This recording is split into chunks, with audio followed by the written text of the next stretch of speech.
खबरों का lunch box. नमस्कार, रेडियो मनी 9 पर आप सुन रहे हैं खबरों का लंच बॉक्स। मैं हूं आपके साथ अभिषेक गुप्ता। आरबीआई ने लोन डिफॉल्ट को लेकर बैंकों को क्या दिए निर्देश? सरकार ने दवाइयों की कीमत कम करने के लिए क्या उठाया कदम? फाइनेंशियल इन्फ्लुएंसेस के लिए क्या है नए नियम? सिम कार्ड बेचने वालों के लिए अब क्या होगा अनिवार्य, बताएंगे आपको। और इसके अलावा भी हैं बिजनेस और पर्सनल फाइनेंस से जुड़ी कई और बड़ी खबरें। तो शुरू करते हैं खबरों का lunch box. Bank loan default होने पर लगने वाले पीनल इंटरेस्ट और जुर्माने की राशि पर भी लिए जाने वाले ब्याज के मामलों का संज्ञान लेते हुए आरबीआई ने नए नियम जारी किए हैं। बैंकों के पेनाल्टी वसूलने के तौर तरीकों को देखने के बाद रिजर्व बैंक ऑफ इंडिया ने कहा है कि बैंक एनएफबीसी या अन्य कर्जदाता लोन अकाउंट्स के नॉन कंप्लायंस पर दंडात्मक ब्याज यानी पीनल इंटरेस्ट नहीं ले सकते। आरबीआई ने अपने सर्कुलर में कहा है कि ऐसे जुर्माने पर कोई ब्याज नहीं लिया जाएगा। साथ ही हिदायत दी कि बैंक पीनल इंटरेस्ट को ब्याज से कमाई का जरिया न बनाएं। नए नियम 1 जनवरी 2024 से होंगे प्रभावी। भारतीय रुपया डॉलर के मुकाबले बहुत ज्यादा कमजोर हो गया है। गुरुवार को रुपया 83.10 के अब तक के सबसे निचले स्तर पर बंद हुआ। विदेशों में मांग बढ़ने से डॉलर मजबूत हो रहा है। इस वजह से रुपया कमजोर हो रहा है।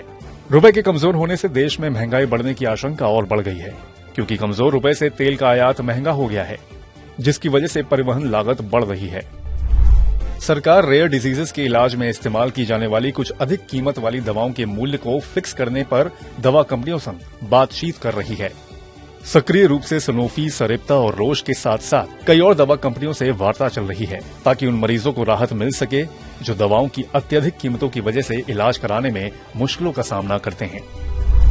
उपभोक्ताओं के हितों को ध्यान में रखते हुए advertising standards council of India यानी कि ASCI ने फाइनेंशियल सोशल मीडिया इन्फ्लुएंसर्स यानी कि फिनफ्लुएंसर्स के लिए दिशा निर्देश कड़े कर दिए हैं। ASCI ने अपने संशोधित दिशा निर्देशों में कहा है कि फिनफ्लुएंसर्स अब सेबी से रजिस्टर्ड होने के बाद ही निवेश संबंधी सलाह दे सकते हैं।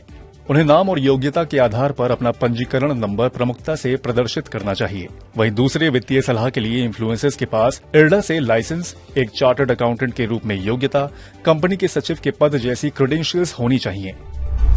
भारतीय रिजर्व बैंक ने बिना दावे वाली राशि के कानूनी दावेदारों की खोज शुरू कर दी है। इसके लिए आरबीआई ने उद्गम नाम से एक पोर्टल लॉन्च किया है। इस पोर्टल पर अनक्लेम्ड राशि का पता लगाया जा सकता है। देश भर में बैंकों के पास 35,000 करोड़ रुपए की ऐसी राशि पड़ी है, जिसका कोई भी दावेदार नहीं है। इस राशि को उसके सही दावेदार तक पहुंचाने के लिए आरबीआई ने उद्गम पोर्टल को शुरू किया है।